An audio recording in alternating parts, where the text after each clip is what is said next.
Bunga ng pagtutulungan ng mga ahensya ng pamahalaan ang dahilan ng mataas na bilang ng mga Pilipino na sang-ayon sa mabilis at epektibong pagtugon ng gobyerno sa panahon ng kalamidad.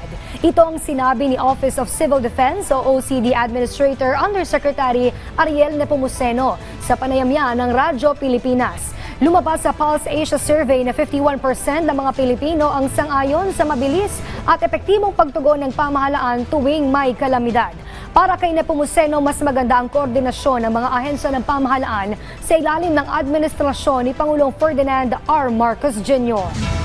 Ito naman po ay dahil sa pagtutulungan po ng iba't ibang ahensya ng pamahalaan. Hindi naman po ito ay dahil sa Office of Civil Defense lang. Unang-una sa pamumuno rin mismo ni Pangulong Bongbong Marcos dahil mapansin po natin talaga pong sa mga unang araw pa lang ho tuwing meron pong kalamidad, nandun po siya.